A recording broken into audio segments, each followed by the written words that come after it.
계속 지금 그 카디오풀모널 바이패스 관련돼서 이 병태 생리학적인 거를 이야기를 하는데, 말씀을 드리고 있는데, 요즘 뭐 이것만 저번 시간에도 말씀드렸지만, 뭐 이렇게 보면은 그 CPB를 안 하는 게 어떻게 보면 좋을 것 같다는 생각을 하지만, 그래도 그 아시는지는 잘 모르겠는데, 이게 그 생명 연장의 꿈의 10대 발명품 중에 그 이 파트럭 머신이 들어갑니다.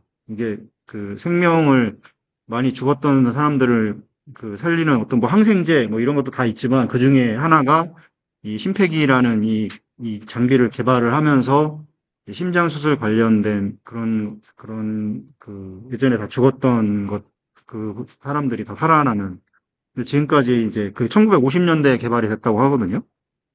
뭐, 다른 분이 개발을 했는데 그 닥터 기본이라는 분이 처음 사용을 했고, 뭐 아마 ASD인가 뭐 수술해서 성공했다고 그러는 것 같아요. 그래서 제가 좀 그 책에서만 보고 잘 지금 옛날에 안는데 기억이 안 나는데, 지금 동안에서 이제 많이 장비도 좋아졌고 많이 개발됐고, 이제 심장 수술하면 뭐 모탈리티를 뭐 1, 2% 잡고 들어가는데도 대부분 많으니까 그만큼 이제 그 중요한 시술이기도 하지만, 그거에 대한 이제 어떤 부작용들이 분명히 있을 겁니다. 뭐 항상 그 좋은 점만 있지는 않으니까요. 항상 근데 가장 큰 거는 그것 때문에 많은 환자들이 살고, 더 발전을 하고 있다는 거고, 2000, 몇 명 들어오진 않았는데, 다들 등록하셨습니까?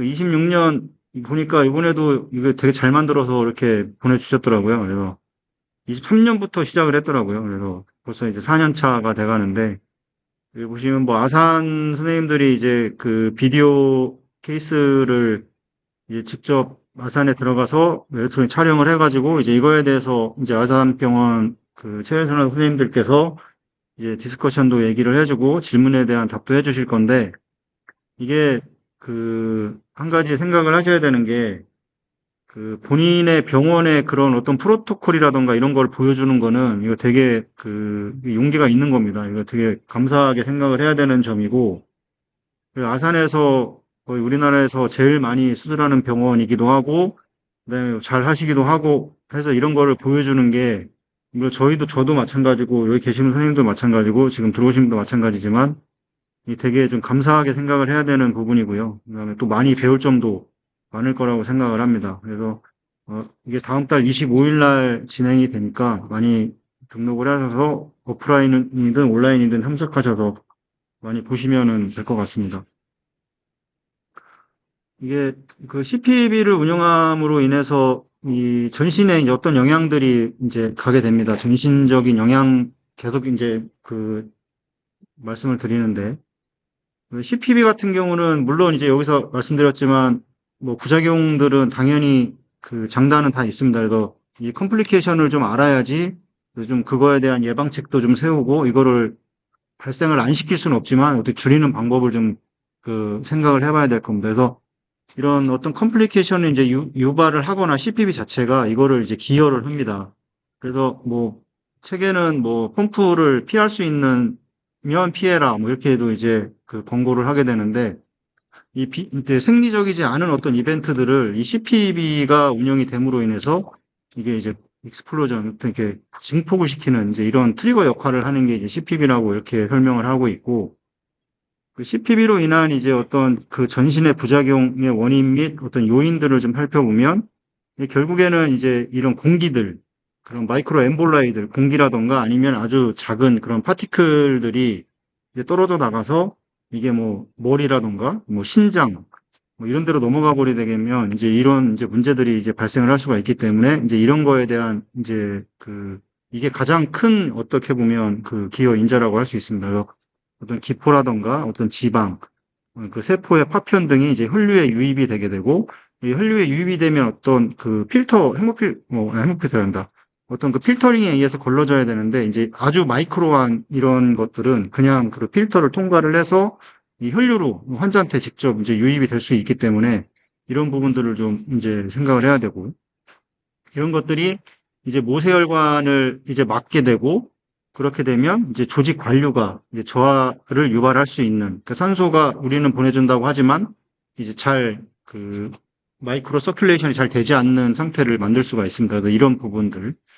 그다음에 특히 이제 이 뇌라던가 이제 폐, 신장에 가장 큰 영향이 있을 겁니다. 이게 가장 이제 중요한 장기들에서 이런 이제 마이크로 엠볼라이들, 가스라던가 어떤 그 파티큘레이트 이런 것들로 인해서 AKI가 발생을 할 수가 있고, 뭐 뇌에도 이제 문제가 발생할 수 있고, 이렇기 때문에 이런 거에 대한 이제 발생을 항상 그 유념을 해야 되고, 그다음에 또 중요한 게 이 가장 큰 게 마이크로 엠볼라이가 가장 이제 이게 심각하게 바로 다가오는 어떤 그런 기여 요인이지만 이 인플라메이토리들이 이제 증폭되게 됩니다. 이런 것들이 활성화 이제 액티베이션이 되고 그다음에 이제 코아뷸레이션 시스템들이 이제 다 활성화되는 이제 이런 문제들이 일으킬 수가 있습니다.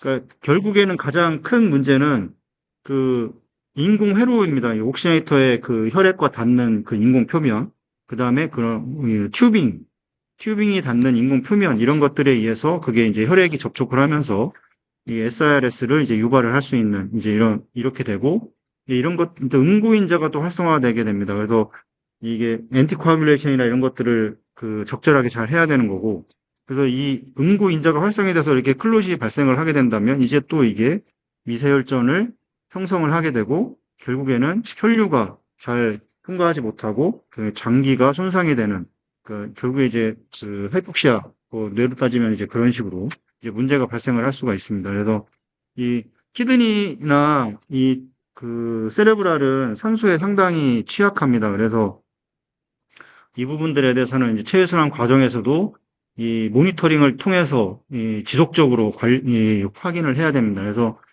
뭐 일반 능동적으로 어떤 수술을 위해서 체온을 낮추기도 하지만 그 수동적으로 그냥 떨어지죠. 체온이 어떤 그 교환에 의해서 여기에 그다음에 이제 리워밍에 따른 이제 체온의 변화 이런 것들로 인해서 또 문제가 발생할 수 있습니다. 그래서 이게 너무 빠른 이제 리워밍을 하게 되면 이 그 너무 그 어느 정도 마일드 하이포소미아 같은 경우는 크게 문제가 되지 않을 텐데 그 뭐 다이섹션이라던가 이 체온을 많이 떨어뜨려야 되는 그런 수술에서 너무 갑작스러운 이제 체온의 변화는 이런 버블이라던가 이런 게 미세 기포가 발생을 하게 되고 이런 것들로 인해서 이제 뭐 머리라던가 이런 곳에 문제가 발생을 할 수가 있습니다. 근데 이게 이제 너무 체온을 급하게 올리게 되면 이 문제가 뭐냐면 다시 뭐 6.5도, 뭐 37도로 우리가 체온을 그 했다 하더라도 이게 리디스트리뷰션이라고 그 보통 이야기하거든요. 너무 급하게 체온을 올리게 되면 이게 다시 재분배가 됩니다. 온도가. 그 보시면 점점점 체온이 떨어지는 거를 아마 좀 많이들 확인하실 거예요. 체온은 그 시간을 두고 천천히 상승을 시켜야 됩니다. 그래서 그 디스트리뷰션, 그 재분배되는 온도가 그 우리 몸에서 뭐 근육은 제일 마지막에 늦게 오르잖아요. 그러면서 체온을 이제 그쪽으로 뺏기면서 전체적으로 이제 체온이 떨어지게 되는. 그럼 또 체온이 떨어지게 되면 문제가 뭐죠? 이제 코아뷸레이션에 이제 문제가 생기겠죠. 아무래도 그 정상적인 체온이 되어야지 그, 뭐야, 코아뷸레이션이 적정하게 될 텐데, 이제 그런 것들이 잘 안 되는 이 온도의 변화에 의해서 이제 그럴 수가 있습니다. 그래서 이 저체온 상태는 당연히 혈액학적 불안정, 부정맥이라던가, 그다음에 산염기의 불균형이 이제 발생을 할 수가 있습니다. 체온이 떨어지게 되면 이제 여러 가지로 뭐 심장에도 문제를 일으킬 수가 있고, 네, 부정맥도 있을 수 있고, 뭐 다시 뭐 피브레이션이 온다던가, 적정한 체온이 이루어지지 않으면 이런 문제들이 발생을 할 수 있다는 거고, 그다음에 이제 이 블러드 같은 경우는 당연히 이제 그 어떤 그 포린 서페이스에 이제 익스포저가 되겠죠. 그래서 뭐 퍼퓨전 서킷이라던가 그다음에 이제 옥시네이터. 요즘은 뭐 아시겠지만 다 각 회사마다 코팅들이 다 되어 있습니다. 뭐 엑스 코팅이라던가 뭐 트릴륨 코팅이라던가 그 리바노바의 그 코팅이 참 이름이 생각이 안 나는데 하여튼 그 옥시네이터마다 각자의 그 헤파린 코팅이 다 되어 있습니다. 그래서 이런 것들이 이제는 많이 좀 줄어들었는데, 예전에 코팅이 되어 있지 않은 그 옥시네이터 같은 거나 튜빙 같은 경우는, 이게, 이 튜빙에 코팅이 안 되어 있기 때문에 이 표면에 이제 혈액이 접촉을 하면서, 이 플래틀리트 같은 경우는 갑자기 20%에서 많게는 60%까지 이게 그냥 시작하자마자 다 이게 붙어가지고 줄어들게 됩니다. 그래서 이렇게 되면은 뭐 한 10만 정도 된다 그러면 5만 밖에 안 되는 되게 상당히 좀 낮은 그러면 응고에 또 문제가 생기겠죠. 그다음에 또 히모다일루션 이런 문제들이 더 예전에는 더 많았을 거고 지금은 이제 많이 발전을 해서 이제 코팅도 되어 있고, 이제 이런, 그 뭐 수술, 요즘 보면 수술하고 나서 크게 이제 그 플래트릿이 많이 떨어지거나 이러진 않을 거예요. 저희도 예전에는 그 코팅되기 전에는 많이 떨어져 있었는데, 지금은 이제 실제 그렇지는 않습니다. 플래트릿이 이렇게 떨어져 있다 하더라도 보통 24시간 내에는 다 그 정상으로 회복을 한다고 합니다. 그래서 이렇게 이제 그런 문제들이 발생을 하게 되고, 이제 이런 서페이스에 이런 포린 서페이스가의 블러드가 접촉을 하게 되면 이제 모세혈관, 이 대사 같은 경우는 말씀드렸지만 동맥이나 정맥에서는 그 레이어가 세 개잖아요. 그래서 거기서는 대사를 할 수가 없고 이게 모세혈관에서만 하거든요. 그래서 모세혈관에서 하게 되는데 이 모세혈관의 이제 어떤 그 투과성 이런 것들이 증가한다는 거는 이제 그 인트라베스큘라에서 이제 어느 부분을 빠져나간다는 거죠. 간질구획이라든가 뭐 이런 쪽으로 빠져나가면서 이제 그 결국에는 혈관 안에는 뭐 볼륨이 별로 없고 그 나머지에 서드 스페이스의 볼륨이 증가하는 그런 거를 이제 우리가 이제 부종이라고 얘기하고 이 부종 같은 경우는 우리가 뭐 이게 손발 붙는 그 정도의 개념이 아닙니다. 이 CPB에서는. 이 부종이라고 하는 거는 이제 장기의 기능 자체가 이제 떨어지게 되는 겁니다. 그래서 이런 것들이 있기 때문에 이 체해순환 과정에서 이런 부종, 그다음에 이런 것들을 발생을 절대 시키면 안 됩니다. 그래서 우리가 전체 토탈 이제 바디 플루이드를 알고, 근데 이거에 대한 그 환자의 만약에 70kg, 우리가 보통 이제 몸무게를 가지고 일반적으로는 알잖아요. 그래서 성인의 뭐 남자의 70kg다 그러면 이게 예를 들어 어떤 원인에 의해서 뭐 90kg까지 올라갔다. 뭐 이런 환자도 있었고, 뭐 심장이식 환자가 예전에 그런 적이 있었는데, 아니면 80kg 이렇게 몸무게가 증가를 했다는 거는 이게 그 부종, 수분으로 인해서 그 증가했을 그렇게 판단이 된다면 이 CPB, 우리가 이제 심장 수술을 하는 과정에서 이거를 웬만하면 제거를 해주는 게 좋습니다. 그래서 이 CPB로 인해서 또 이런 문제들이 발생을 할 수 있지만 또 기존에 가지고 있던 그런 그 질병으로 인해서 기존에 가지고 있던 부종이 또 있다 하면 그런 것도 제거를 해줄 수 있는 그런 상태를 만들어 줘야지 이제 환자가 회복이 더 좋아집니다. 근데 이런 것들을 안 하고 그냥 그 체외순환만 해놓고 수술만 끝났다고 해서 되는 게 아니고 회복을 하기 위해서는 이 그 퍼프셔니스트가 환자 파악을 하면서 이런 것들을 해주는 게 가장 환자한테 이득이 될 수가 있습니다. 그래서 환자 파악을 잘 하라고 하는 게 이제 그런 것들입니다. 환자의 이제 이게 부종이 있는지 없는지, 어떤 상태인지, 뭐 리버로 인해서 어떤 그런 문제가 생겼는지, 뭐 키드니로 인해서 어떤 문제가 생겼는지 이런 거를 파악을 하고 결국에는 그 환자의 전체 체액량을 확인을 해보는 게 가장 이제 중요한 과정일 겁니다. 당연히 혈관이 이제 이런 부종이라든가 뭐 혈관도 마찬가지 다 저기기 때문에 혈관이 이제 확장이 되겠죠. 그러면 혈압이 이제 떨어지게 되고 뭐 우리가 알고 있는 뭐 정말 심하게 되면 그런 바소플레직 신드롬 같은 아무리 뭐 그런 그 카테콜라민을 주어도 잘 혈압이 오르지 않는 이런 부분들이 발생을 하게 되면 이제 이것도 이제 큰 문제가 발생을 하기 때문에 이런 부분들 그다음에 장기 기능이 저하되는 거죠. 다 모든 장기가 다 뇌 뭐 이런 부분들에서 이제 부종이 생기게 되면 그다음에 폐도 마찬가지 부종이 생길 수 있겠죠. 장기니까. 근데 폐는 더 문제가 되는 게 이제 산소를 세스 교환을 해야 되는데 이제 그 교환 자체의 기능 자체가 떨어져 버리기 때문에 또 뭐 이제 산소가 전달이 잘 안 되는 그러면 또 키드니나 또 세레브랄 또 문제가 발생할 수 있기 때문에 이 체외순환 과정에서는 이 이대막 이 부분이 가장 그 피해야 되는 그 전체적인 수술 과정에서 뭐 2시간, 3시간, 4시간이 넘어가도 이 부분은 꼭 피해야 되는 거라고 할 수 있습니다. 그래서 뭐 보면은 이게 섀도우 블러드가 되게 좀 이게 그 어떤 인플라메이션 일으키는데 가장 또 하거든요. 이 섀도우 블러드에 이제 여러 가지 이게 출혈로 인해서 고여 있는 혈액은 보통 저희가 그 카디오토미 석션이나 이런 거로 다 다시 리저버로 들어오잖아요. 이제 이런 것들이 들어오면서 이 그 인플라메이토리 레스폰스를 더 일으키는 이제 이런다고 해요. 그래서 이런 부분들을 근데 안 가져올 수는 없어요. 이게 만약에 셀세이버로 가면 제일 좋은데, 그렇게 되면 이제 혈액이 또 밖으로 빠졌다가 다시 들어오는 거고, 문제는 그렇게 해서 모으면 제일 좋긴 하겠지만 문제는 이제 플라즈마라든가 뭐 플래틀릿 이런 것도 다 제거가 되는 거기 때문에 이제 그런 또 문제가 있을 수 있고 어차피 들어오긴 합니다. 근데 이 안에 이제 쉐드블러드 안에는 여러 가지가 있겠죠. 뭐 그 파티클들 이런 것들이 같이 들어오기 때문에 이 카디오토미 석션으로 인해서 이게 수집이 되고 CPB 회로로 이제 유입된 혈액으로 이제 어떤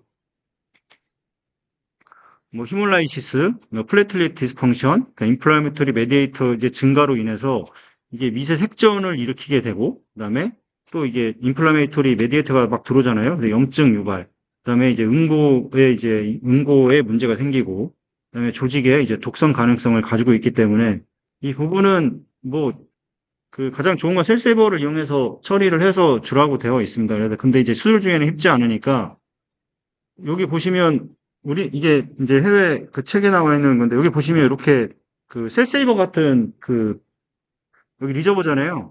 우리는 이게 라인이 바로 일로 들어오잖아요. 바로 연결하잖아요. 근데 얘네는 이게 제가 2005년도에 갔을 때도 이거를 사용을 하고 있더라고요. 그래서 제가 예전에 사진 찍어서 이거 뭐냐고 물어본 적도 있는데 이게 여기 리저버로 들어오기 전에 한 번 여기 거쳐서 필터링을 하고 다시 리저버로 들어옵니다. 이렇게 하더라고요. 그래서 보면 처음에는 되게 복잡해 보였는데 처음에는 이제 잘 모르니까 그때는 뭐 시작한 지 얼마 안 됐고 아, 뭐 이렇게 복잡하지? 막 이랬었는데 이 보다 보니까 이제 이런 것들은 들 때문에 미리 한번 그 다시 한번 필터하고 그다음에 이제 리저버로 해서 이 혈류로 이제 유입을 하는 방식으로 지금도 하고 있더라고요. 그래서 요것도 이렇게 하면은 좀 더 그 이런 것들이 좀 방지가 예방을 할 수 있지 않을까 하는 생각을 합니다. 그래서 또 세포 손상이 일어나고 뭐 염증 매개 물질 여러 가지 포함이 되어 있죠. 이 쉐드 블러드에는 그 지방 같은 그런 것도 다 있을 거고 그다음에 그 조직들이 떨어져 나와서 다 유입이 될 수가 있을 겁니다. 그래서 물론 여기서도 한 번은 걸치지만 그거로 부족하다 그래서 여기서 한 번 더 이렇게 합니다. 그래서 여기 보면 이렇게 클램프를 해놔요. 이렇게 계속 주는 게 아니고 클램프에다가 리저버 레벨을 보고 여기 또 찰 거 아니에요. 그럼 이게 풀러서 또 이게 주입하고 막 이러고 있더라고요. 그래서 이런 식으로도 한다. 뭐 셀세이버 딱 거의 셀세이버 그 리저버랑 비슷합니다. 그래서 뭐 그렇게 해서 하더라고요. 셀세이버 보시면 그, 그 필터가 되게 촘촘해요. 이제 그 혈액만 그런 것들이 다 걸러질 수 있게. 그 셀세이버는 또 그 다음에 막 많이 쓰면 잘 막혀야지 그게 정상입니다. 그 리저버는. 많이 쓰면 막 막혀도 이렇게 올라오잖아요, 위로. 그게 정상입니다. 그게 안 그러면, 그리고 셀세이버 이렇게 그 했다고 막 툭툭 털면 안 돼요.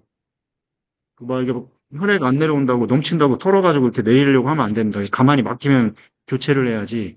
그거를 막 두드려가지고 이렇게 혈액을 내리겠다고 하면 안 됩니다. 그냥 그대로 놔고 그 위에 막히면 그냥 교체를 하는 식으로 이렇게 해야 되고. 그럼 이런 문제들로 인해서 이제 섀도블러드 안에 들어있는 이런 문제들로 인해서 뭐 면역 반응이라든가 감염이요, 그다음에 이제 응고장애 이제 이런 유발이 이제 가능을 하게 되고 가장 이제 이런 것들을 좀 잘 처리해야 되는 게 제 CPB 과정에서 중요합니다. 아까 말씀드렸지만 이게 가장 효과적인데 이 RBC만 제외하고 나머지 다 제거가 되기 때문에 이제 또 수술 후에도 아니면 뭐 성분 수혈을 한다던가 뭐 이런 게 필요할 수가 있습니다. 그 전신적인 이펙트로는 이제 또 히모다이나믹에 당연히 이제 변화가 생기겠죠. 이게 플로우 레이트가 좀 패턴이 좀 바뀌죠. 이게 그 박동성에서 이제 비박동성으로 바뀌는 이제 플로우 패턴을 보이게 되고 그다음에 이게 또 아트리알과 비너스 프레셔가 이제 또 좀 비정상적으로 되겠죠. 이게 혈압이 시스톨릭과 다이스톨릭이 없기 때문에 이제 민 프레셔만 이제 보이게 될 겁니다. 뭐 이렇게만 보이기 때문에 이거에 대한 어느 선까지를 정상으로 볼 거냐 이렇게 얘기를 합니다. 그래서 우리가 보통 이제 민 아트리얼 프레셔는 60에서 뭐 90까지 보통 이야기합니다. 이 사이를 유지를 하라고 하는데 이 사이를 유지를 하면서 이제 또 봐야 되겠죠. 뭐 플로 결국에는 이제 이거를 유지를 하기 위해서 이제 플로우가 가장 우선이 돼야 될 겁니다. 플로우는 플로우가 적정하지 않은데 이거를 유지를 하기 위해서 뭐 약을 쓴다던가 이렇게 되면 이제 또 이게 혈관을 이제 컨스틱션 시키기 때문에 또 미세순환이 문제가 생길 수 있을 거고 일단 플로우는 이 적정하게 유지를 한 상태에서 혈압이 낮다. 혈압이 낮는 이유는 많을 겁니다. 뭐 히모다일루션이 가장 클 거고 그럼 히모다일루션을 줄여야 되겠죠.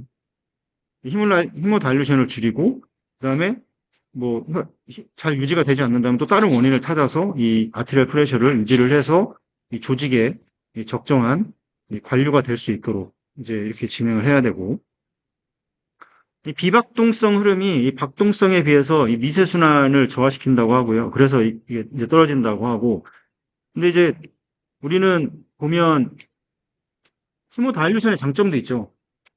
조직의 미세순환이 엄청나게 증가를 합니다. 보통 50%에서 250%까지 증가한다고 그러거든요. 일반적인 히모글로빈의 그 저기에서.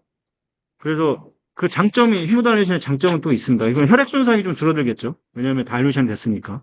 그런 장점도 있고, 장점과 단점을 이제 항상 같이 가지고 있고, 또 너무 이제 과도한 그 유량이나 이제 압력은 이게 조직을 손상시킬 수 있고, 또 오히려 그 모세혈관에서 이제 그 간질구역으로 더 오히려 정수압이 높으면 빠져나가거든요. 그 우리 그 모세혈관에선 우리 그 압력이 그 인트라베스큘라 내에는 압력이 크게 두 가지를 가지고 있어요. 하나 삼투압이 있고요. 소듐에 의해서 생기는 혈장 삼투압. 하나는 알부민에 의해서 생기는 교질 삼투압. 이게 이제 적정하게 유지가 되는데 특히나 이제 알부민 같은 경우는 더 희석이 되잖아요. 그렇게 되면 오히려 이제 그게 그 간질구의 쪽으로 그 수분이 빠져나갈 수 있는 이제 이런 문제를 일으키기 때문에 그래서 우리가 알부민 같은 경우도 일부러 다일루션 되면서 더 주는 이유도 그 교질 삼투압 자체를 유지를 해서 그, 그 인트라베스큘러 안으로 안에 있던 이 물이 이제 간질구역으로 빠져나가지 않도록 물이 간질구역에서 어떤 적정 이상 증가하는 걸 우리가 그걸 부종이라고 얘기를 하는 거고, 부종이라는 거는 장기의 기능 자체를 떨어뜨리는 거고, 그렇게 생각을 하시면 될 것 같습니다. 그러니까 부종이 뭐 라면 먹어서 손가락 붓는 이런 그런 개념이 아닙니다. CPB는 되게 심각한 거기 때문에 그건 일시적인 거잖아요. 근데 이거는 잘못하면 이 환자 자체가 문제가 생길 수 있기 때문에 크게 이제 좀 더 그런 것보단 더 좀 심각하게 봐야 됩니다. 그래서 그다음에 이제 이스키미아가 발생하고 그다음에 이제 리포피전 인저리가 발생할 수 있는 소지가 많습니다. 특히나 이제 심장과 이 CPB는 우리가 CPB에서 가장 큰 프로시저가 뭐죠? 이 ACC를 하는 겁니다. ACC. 그러니까 심장과 폐에 혈류가 가지 않습니다. 수술 동안. 근데 이 리포피전 인저리라고 하는 게 되게 무서운데 이게 그 막혀 있다 혈류가 안 가고 있다가 다시 ACC를 오프하거나 이런 상태에서 혈류가 다시 공급이 되면서 이게 장기를 더 손상을 시키는 거를 리포피전 인저리라고 이스키미아 리포피전 인저리라고 그러거든요. 그러니까 이런 것들이 이제 심장이나 롱에서 발생을 할 수가 있습니다. 이거를 이제 그 특히나 장 같은 경우도 산소에 취약합니다. 되게 이게 중요한 것들 심장, 폐, 신장, 그다음에 이런 장들 이런 것들이 그 취약하기 때문에 그러니까 이런 거 리포피션 인저리에 관련돼서도 이게 허혈이 또 발생을 하죠. 그래서 대산물이 삭정을 하고 이 재관류를 딱 하면서 이제 산화 스트레스가 발생을 합니다. 그러니까 우리가 뭐 계속 얘기하는 ROS 얘기잖아요. 리액티브 옥시젠 스피시스라고 그 산소 종들이 이제 이게 문제가 그게 많이 발생을 하게 되면 이게 그 DNA를 공격하거든요. 예, 그러면서 이제 조직의 장기 기능 자체가 떨어지는 이제 이런 문제들. 그다음에 염증이 이제 뭐 익스플로전 되고 그다음에 그걸로 인해서 이제 조직 손상이 발생하는 거를 이제 우리가 그 리포피션 인저리라고 얘기를 합니다. 이걸 흔하게 볼 수 있는 게 있어요. 가장 우리 눈으로 흔하게 심장이 이렇게 뭐 심장 수술했으니까 안 뛴다고 뭐 프로텍션이 안 돼가지고 안 뛸 수도 있는 거지만 그 에크모 같은 경우 그 디스탈 퍼피션 안 해주면 피모랄 아테리얼 쪽에 다리가 이렇게 컴파트먼트 신드롬 같이 막 딱딱해지잖아요. 근데 그게 이제 해주고 나면 그게 더 심해집니다. 뭐 그 근육이 녹는다던가. 그러면서 이제 거기 염증이 발생하면서 이 환자가 막 계속 엑소시가 발생을 하고 그 조직이 손상이 돼서 그런 거거든요. 그 이제 그런 것들이 리포피션 인절입니다. 이게 칼슘과 산소가 두 개가 작용을 해서 그러는 거예요. 이 칼슘이 공급이 안 되다 되면 칼슘 자체가 뭐죠? 혈관을 수축할 수 있잖아요. 그래서 그게 또 수축이 돼버리고 또 산소가 너무 많이 발생을 해서 이 ROS를 일으키게 되고 이런 문제들이 이제 연쇄적으로 발생을 하는 겁니다. 그러니까 이런 것도 이제 하면 생각한다면 설치를 해서 하는 방법도 이제 좋은 방법이라고 생각을 하고 저도 한번 해보려고 아직 해보지 않았어요. 옥시네이터 하나 더 해서 이렇게 리저버를 하나 더 설치를 해서 하는 거는 해보진 않았는데 한번 뭐 해볼 생각은 있습니다. 이게 산소가 너무 많이 들어가도 이게 문제가 됩니다. 그래서 우리가 그, 그 교과서 책에서 항상 얘기를 하는 거는 뭐 150에서 180, 200을 넘기지 말라고 그러거든요. 그 PO2를. 이제 이런 게 너무 많아지면 이제 문제가 생긴다. 그래서 이제 그렇게 하고 있는데 보통 이제 이거는 근데 현실적으로 그때도 말씀드렸지만 이게 쉽지가 않아요. 우리는 그 ABJ 검사를 인터미턴트하게 하잖아요. 뭐 20분, 뭐 보통 30분. 근데 이제 해외 같은 경우는 얘를 컨티뉴스로 본다고요. 이거를 PO2나 이런 거 다 모든 거를. 그러니까 조금만 조절해도 바로바로 볼 수 있으니까 가능한데 우리나라는 이게 불가능해요. 장비가 없기 때문에. 그래서 이거를 뭐 탓할 게 아니라 그런 장비가 들어와야 되겠죠. 그래서 뭐 20분, 30분 하더라도 간격으로 하더라도 이거를 이제 유지를 하려고 노력을 해야 될 겁니다. 그다음에 체온 올리게 되면 뭐 FI2도 뭐 0.5로 왔다 그러면 0.6을 올리게 되고 뭐 이런 과정을 거치게 되긴 하는데 아직까지는 이제 이거를 우리가 세밀하게 조절할 수는 없는 부분이다. 이렇게 생각하시면 될 것 같고. 이 CPV 중에 이제 산소를 너무 그렇다고 막 FI2를 막 1.0 놓고 이렇게 수준하시면 안 됩니다. 그거는 좀 너무 너무 좀 무책임한 것 같고 뭐 그런 분들도 없겠지만 보통 한 60% 정도 놓고 하죠. 처음에. 뭐이 정도 하게 되는데 또 줄이게 되고 떨어지게 되면 그래서 최대한 우리가 컨티뉴스하게 보지는 못하지만 어, 그래도 어느 정도는 교정을 해주려고 노력을 해야 됩니다. 산화 스트레스가 증가를 하게 되고 이 산소가 많은 게 이게 좋은 게 아닙니다. 그래서 이 부분에 대해서 생각을 꼭 하셔야 되고, 이 산소 종이 많아진다는 거는 이 세포 손상이 생기게 되고, 그 다음에 이 단백질이라든가 이 DNA 손상을 일으킵니다. 그래서 그 다음에 염증 반응을 또 유발을 하게 되고, 허혈 제관료 손상의 그 인자가 뭐라 그랬죠? 산소하고 칼슘입니다. 그래서 이게 또 문제가 발생할 수가 있어요. 그 다음에 모든 이제 장기에 영향을 미치기 때문에 이런 부분도 이게 시스테믹 그 쪽으로 이게 아주 좀 좋지 않은 산소가 너무 많이 과다하게 들어가는 거는 좋지 않다. 이렇게 판단을 하시면 될 것 같고.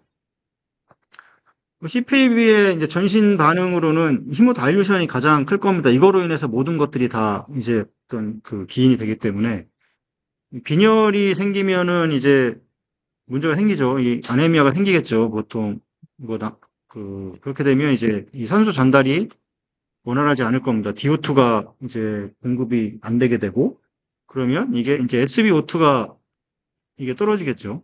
이것도 이제 우리가 직접적으로 보지는 못하기 때문에, 컨티뉴스하게 보지는 못하기 때문에, 뭐 나중에 뭐 언젠가 들어올 겁니다.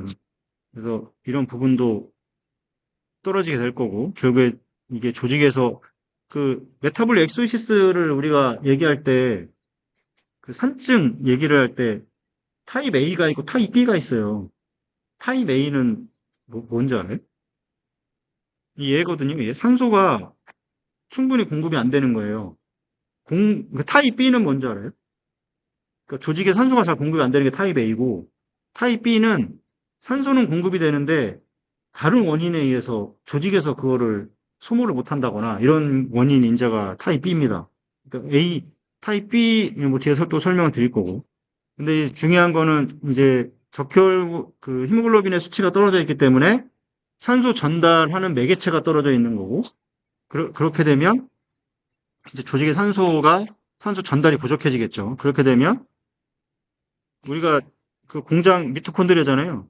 O2하고 그다음에 글루코즈가 이제 보통 이거 가지고 해서 이제 우리가 ATP를 만든다고 말씀드렸는데 얘가 공급이 잘 안 되면 얘만 대사를 하거든요. 얘만 가지고도 해요. 혐기성 대사라고 우리가 얘기하고 이렇게 가는 거를 우리가 호기성 대사라고 얘기하는 거고 혐기성 대사만 있으면 이게 뭐 ATP는 만드는데 거기에 부산물이 이제 락테이트입니다, 락테이트. 그게 이제 혈중으로 빠져나오면서 이제 그 산증을 만드는 과정이 되는 거고 그 산소가 전달이 잘 돼야 됩니다. 산소가 전달이 안 되면 그 이제 그런 락테이트들이 쌓이면서 이제 조직 손상이 발생합니다. 그 메타볼릭 엑소시가 증가를 하면 이제 조직이 손상이 오는 거잖아요. 이 부분이 가장 이 체해순환 과정에서 산소 전달을 잘 해줘야 되는 거고 그다음에 혈장 삼투압이 감소를 하게 되죠. 보면 이게 혈장 삼투압도 감소를 하지만 그 이제 교질 삼투압도 감소를 하게 되고, 그렇게 되면 조직의 부종, 이건 서드 스페이스로 물이 빠져나가는 거를 부종이라고 얘기합니다. 그래서 당연히 그러면 조직에 이렇게 이게 혈관이고 이 조직이 있으면 일로 물이 빠져나가니까 이 안에 혈관 안에 볼륨이 없겠죠. 그 순환이 잘 안 되겠죠.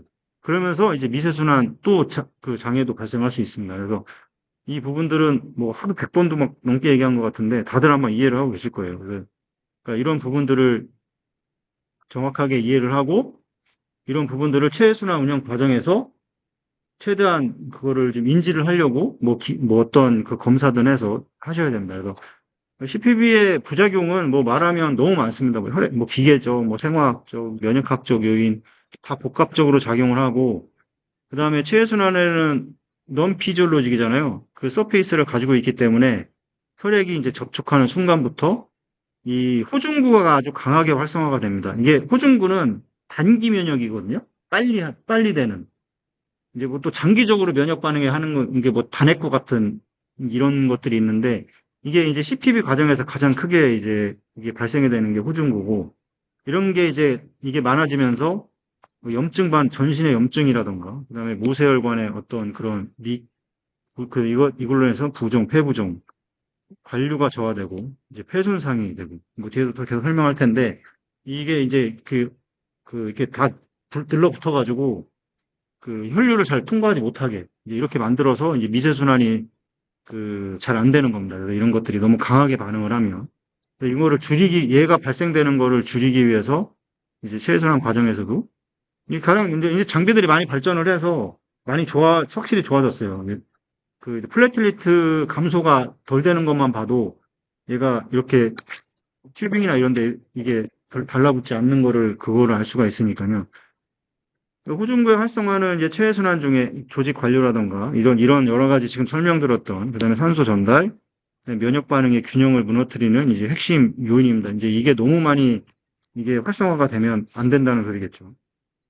그래서 미세색전, 뭐 염증, 응고, 그다음에 온도의 변화, 혈류학적인 이상, 그다음에 리퍼피전 인저리, 이스케믹 리퍼피전 인저리, 뭐 그다음에 산소가 너무 많이 들어간다거나 혈액이석 이게 다 주요 원인이 됩니다. 그래서 이렇게 따지면 진짜 하지 말아야 될 것 같은데 아까도 말씀드렸지만 10대 발명품입니다. 이제 사람의 그 생명을 그 살리는 그런 것 중에 항생제 들어가고 그중에 10대가 이 심팩이라는 게 나와 있어요. 책에 10대 발명품이 조직 관리라든가 산소 전달, 면역 반응을 중심으로 이제 임상적인 어떤 이제 대응이 좀 필요할 겁니다.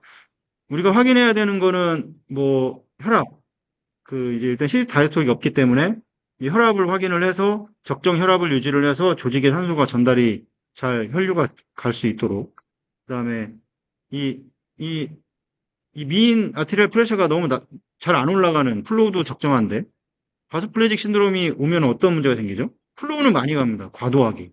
혈관이 확장되어 있기 때문에. 저항이 없잖아요. 근데 얘는 떨어집니다. 그런데 문제는 이게 조직까지 플로우가 많이 간다고 갈 것 같은데 혈압이 낮으면 이게 소변이 잘 안 나오잖아요.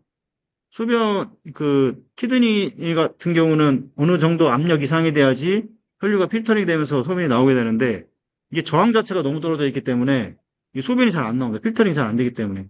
그냥 흘러가듯이. 그러니까 교환이 안 되는 거죠, 산소가.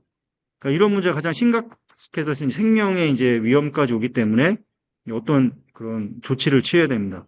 그래서 이런 플로우는 충분히 간다고 그러는데 혈압이 너무 떨어져서 뭐 카테콜라민 뭐 심하면 바소프레신은 카테콜라민이 아닙니다.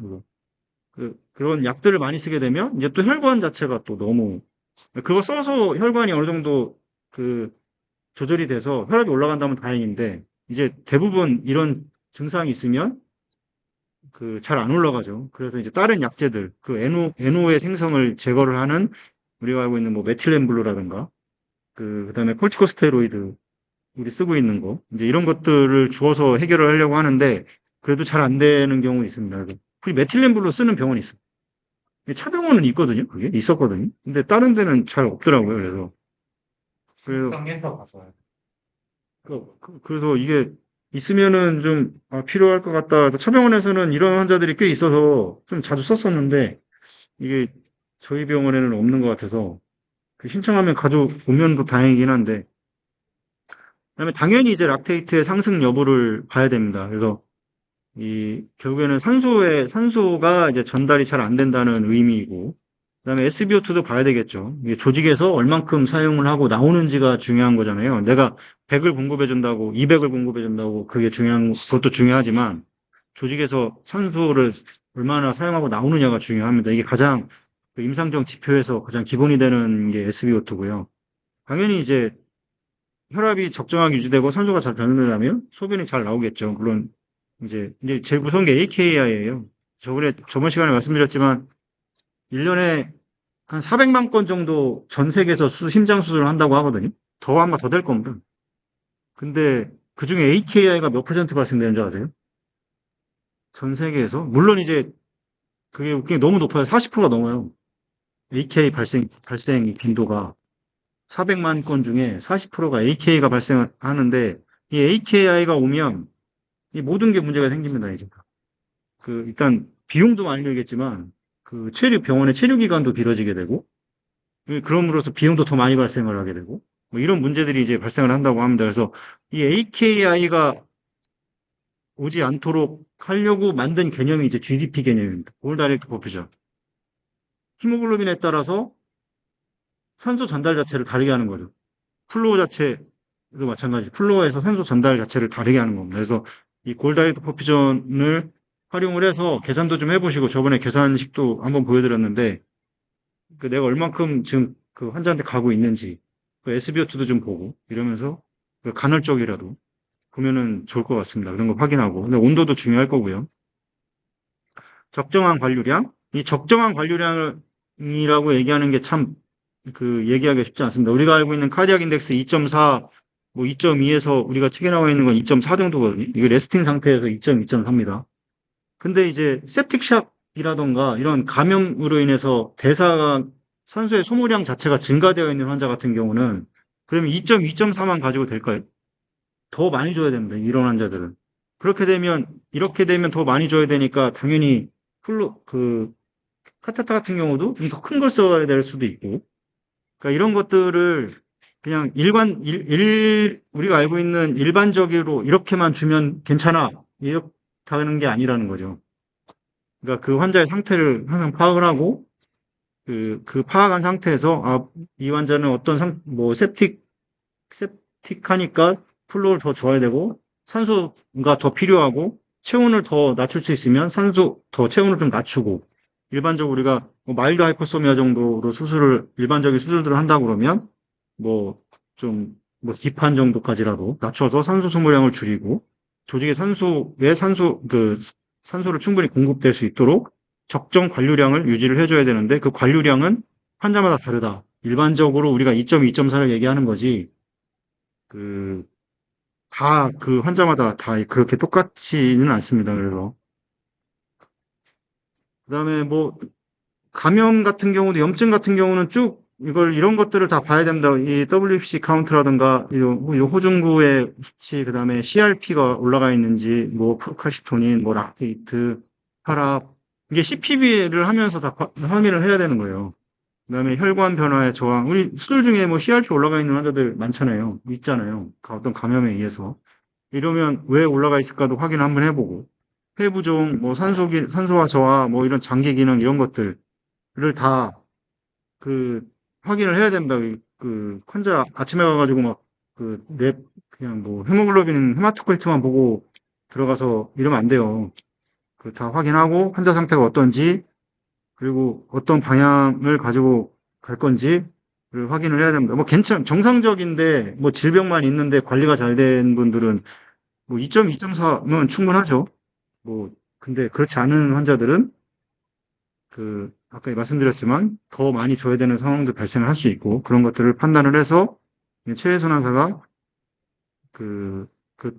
대응을 해서 이제 환자의 상태를 좀 좋은 방향으로 이게 이렇게 떨어져 있는 사람을 갑자기 이렇게 좋아지게 할 수는 없습니다. 그래서 이 추세만 이렇게 방향성만 바꿔주면 돼요. 환자가 좋아지는 쪽으로.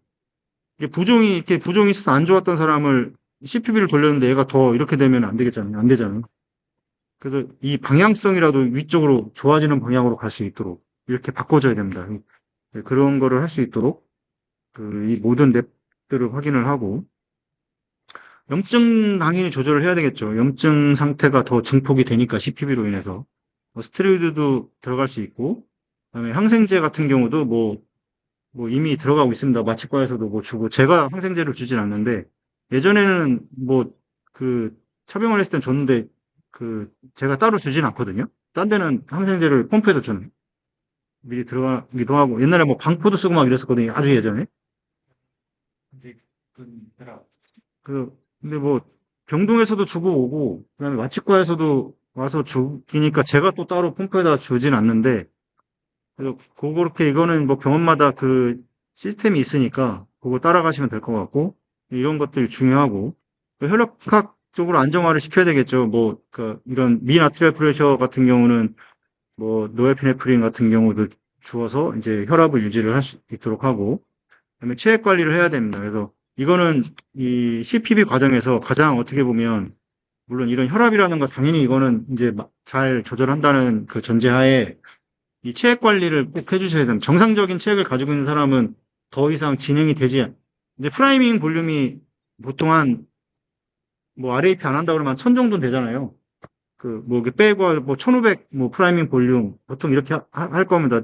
저 같은 경우는 저는 2000 정도 그냥 넣고 그냥 다 순환한 다음에 그냥 빼버립니다. 이렇게 그냥 한 1000 정도를 뺍니다. 리저버를 뭐 마킹 200? 뭐, 이 정도만 남겨놓고 200인데 이제 거기에 이제 그 리저버 레벨을 거의 0으로 하고 알부민 들어가고 보통 해서 한 200 정도 200, 300 정도 레벨로 이제 펌프를 운영을 하는데 보통 그러니까 이게 히모달리션을 줄이기 위한 거죠. 그래서 그렇게 합니다. 이렇게 보통은. 근데 이게 뭐 프라이밍 볼륨이 너무 많아지면 이제 문제가 되니까요.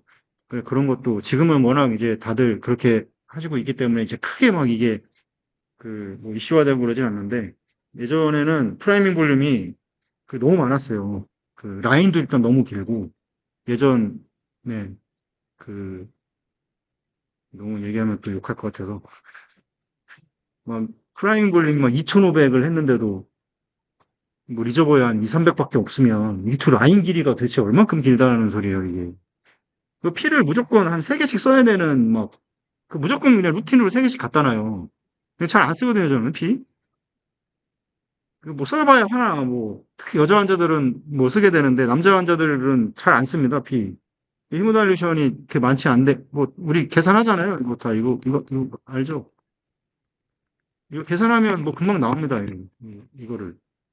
그래서 안 써도 되겠다고 해서 안 하고 하는데, 예전엔 그랬습니다. 그래서 좀, 그런 것들이 좀 많이 좀 답답했죠. 근데 지금은 이미 많이 이런 것들이 되고 있고, 다들 그렇게 하고 있는 거로 제가 알고 있습니다. 그래서 조직 관리 유지를 하려면 뭐 미나트랄 프레셔를 잘 유지를 해야 되겠고 그다음에 이제 뭐 CPB에서 이제 플로 컨트롤을 적정하게 적정 관료량을 유지를 해줘야 되고 그다음에 이제 락테이트 모니터링은 항상 이제 하고 있는 거죠.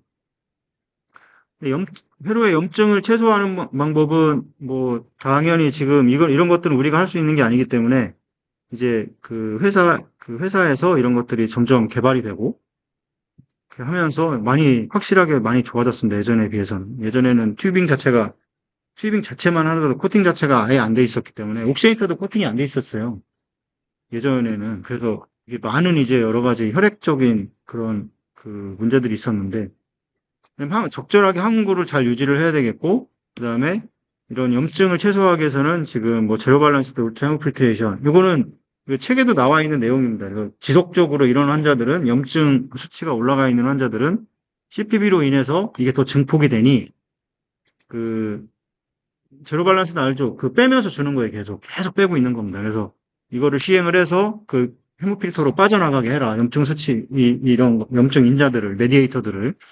이거 아마 저는 하는데, 이걸 잘 하시는지는 보통 환자가 상태가 뭐 AK가 있거나 CRF 환자들 같은 경우는 거의 합니다. 거의 수술 처음부터 시작해서 끝날 때까지 계속 제로 밸런스를 하고 있고, 요즘은 이제 하다가 사이토솔을 제가 펌프에서 좀 자주 쓰고 있거든요. 그래서 그거가 더 효과적인 것 같더라고요. 그래서 뭐 비쌉니다. 환자한테 받아가지고 이거 쓸 건지 안 쓸 건지 이거 받아야 돼요. 비싸서. 그 안 쓴다는 사람도 있어요. 그럼 쓰면 안 되고, 그럼 쓰겠다 그러면 이제 그렇게 해서 쓰고, 그 안 쓴다 그러면 이제 이거 합니다, 이거. 그러면 이렇게 해서 한자가 AK가 있고, 이러면 이렇게 해서 최대한 이제 그런 것들을 제 나름대로는 해결을 하려고 합니다. 이게 뭐 제가 만든 게 아니고 책에 나와서 이렇게 한다. 이게 나와 있는 거기 때문에 검증이 된 거기 때문에 이거 하려고 하고 있습니다. 요즘 귀찮죠?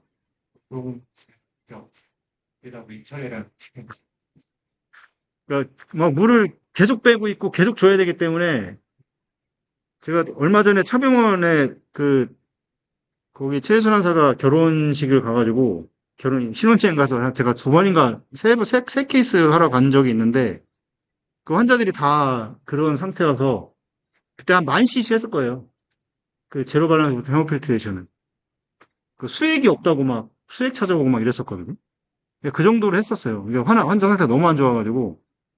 그렇게 했는데 힘듭니다. 이게 확실히 힘든데, 뭐, 그래도 할 건 해야죠. 알고 있으면서 안 하면 그것도 또, 뭐, 직무유기지 않겠습니까? 그래서, 그렇게 하시면 될 것 같고. 락테이트가 하게 되면, 이 락테이트 상승의 원인을 찾아야 되겠죠. 뭐, 관리가 잘 안 됐다거나, 그 다음에 뭐, 혈압이 좀 낮게 유지한다거나, 이 저관리로 인해서 혈압이 낮은 건지, 아니면 뭐, 다른 원인이 있는 건지를 찾아야 되겠죠. 그다음에 뭐 산소의 전달이 부족할 수가 있습니다. 그다음에 염증, 뭐 CRP 이런 것들이 수치가 올라가면서 이제 혈관이 이제 확장되어 있어서 혈압이 잘 못 올라가는 관류는 많이 되지만 그, 그 효과적인 관류가 아닌 거죠. 결국 조직에서의 산소 전달이 잘 안 되는 거고 이런 것들은 이제 플로우라던가 이제 이런 순서 미나트리얼 프레셔, 그다음에 히모글로빈 얘가 너무 낮으면 히모달리션이라는 게 있기 때문에 너무 낮으면은 이제 산소 전달 자체가 안 되니까 이런 문제가 생길 락테이트가 상승을 하겠죠. 그러니까 여기서 보시면 선생님들은 이제 저랑 뭐 거의 그 5년 넘게 이런 얘기를 계속 들어서 다들 아는 내용이긴 한데 여기 뭐 여기 접속하시는 선생님들 중에서도 보면 그 체외순환사가 뭐 많아지면서 그 뭐 3년차, 5년차 미만이 상당히 많아진 것 같아요. 근데 그러면서 이제 거기에 맞춰서 지금 이제 슬라이드를 좀 준비를 하고 그 책에 이제 그런 부분들을 좀 그렇게 해서 합니다. 그래서 좀 이런 부분들을 체외순환 과정에서 좀 더 면밀하게 살펴야 된다. 그다음에 그래 알아야지 뭐 대응을 하잖아요. 네, 그런 것들이 있는 거고. 그다음에 이제 산소의 전달, PO2가 얼마인지, 세츄레이션 얼마인지, 그다음에 그 SbO2의 그 값은 얼마인지 이런 순서대로 평가를 해서 이제 그 락테이트 상승에 대한 이런 것들을 이제 확인을 해야 됩니다. 그러니까 미나트릴 프레셔가 저하되는 거는 뭐 여러 가지입니다. 이런 염증, 그다음에 출혈이 이제 우리도 모르는 출혈이 있을 수 있죠. 그다음에 심장 기능 자체가 저하되면 또 혈압이 당연히 떨어지게 되는 거고. 그렇게 되면 이제 혈관 수축제라던가 아니면 이제 볼륨의 어떤 스테이터스를 이제 평가를 해야 됩니다. 볼륨을 제가 에크모 맨날 한 100번도 얘기했을 겁니다. 에크모 할 때 제가 절대 주지 말라고 하는 게 뭐죠? 노멀셀라인 절대 이거 주면 안 됩니다. 이게 더 부종을 일으켜요. 이거 절대 주면 안 돼요. 왜 그러냐면 계속 설명드리지만 뭐 안 들으신 분도 있겠지만 이게 혈관이 있고 그다음에 이렇게 봤을 때 이게 간질이라고 할게요. 여기가 4분의 1이거든요. 그다음에 간질구역이 4분의 3이에요. 얘는 세포 ECF잖아요. ECF의 가장 그 주된 양이온이 뭐죠? 소듐입니다. 소듐. 그다음에 그럼 ICF의 가장 중요한 양이온은 뭐죠? 포타슘입니다. 근데 보통 이게 간질구역이잖아요. 우리가 만약에 노말셀라인을 1000cc를 1리터를 줘요. 그럼 혈관으로 들어가죠. 이렇게 혈관입니다. 여기 인트라베스큘라. 그럼 어떻게 얘도 간질구역도 세포 외예요. 여기도 소듐이에요. 여기도 소듐이고. 소듐 주잖아요. 그러면 1000cc를 주면 어떻게 되냐면 혈관에 250cc가 머물고요. 나머지가 그 구획에 따라 분배가 되거든요. 그럼 나머지가 750이 간질구역으로 들어가요. 이 간질구역의 볼륨이 증가하는 걸 뭐라 그랬죠? 그 증상을 과도하게 증가하는 걸 부종이라고 그랬잖아요. 부종. 이게 부종을 더 조장하는 거예요. 노말셀라인을 주면. 그러니까 플로우가 안 나온다고 그 노멀 셀라인을 주입을 하면 잠깐 플로우는 증가를 합니다. 하지만 아까 보시면 알겠지만 다시 라인이 채터링이 일어나잖아요. 에크모 과정에서. 그게 다 일로 빠져서 그래요. 보시면 환자는 막 그 엄청 커져 있는데 볼륨이 늘어나서 혈관에 볼륨은 없잖아요. 그 노멀 셀라인 줘서 이런 문제가 생기는 거예요. 그 노멀 셀 에크모 과정에서 볼륨 없다고 노멀 셀라인 주면 그 환자 그냥 죽어라 죽어라 그러는 거랑 똑같습니다. 이거 실제 이건 책에 나온 내용입니다. 이건 절대 노멀 셀라인 주면 안 되고요. 알부민은 일단 무조건 잘 채워줘야 되고요. 만니톨 좀 잘 사용해 줘야 됩니다. 충분히. 왜냐면 만니톨이 고농도 삼투압이잖아요.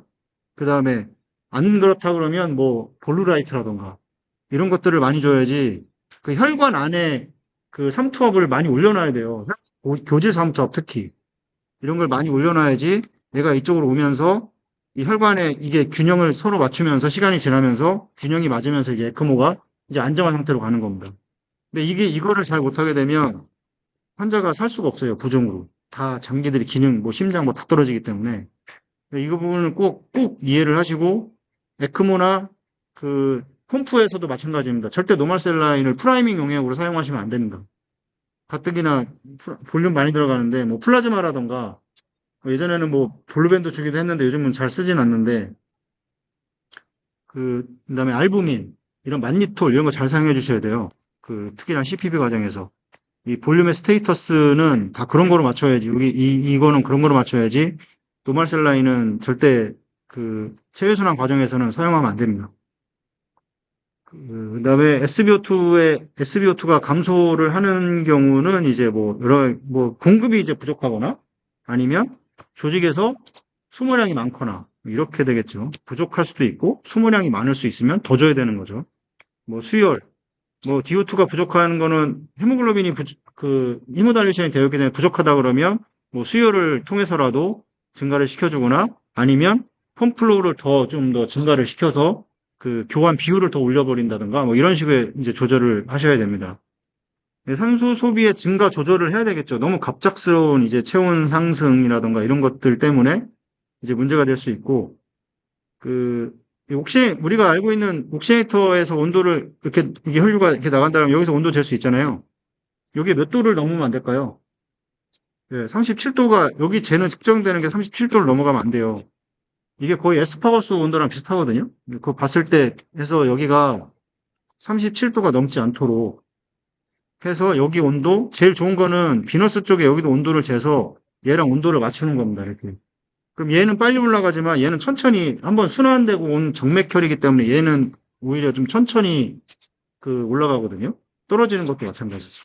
이런 것도 좀 비교를 해서 너무 많은 차이를 가지고 온도가 상승되고 떨어지지 않도록 하셔야 되는데, 저는 개인적으로 4개 이제 보통 그 잽니다.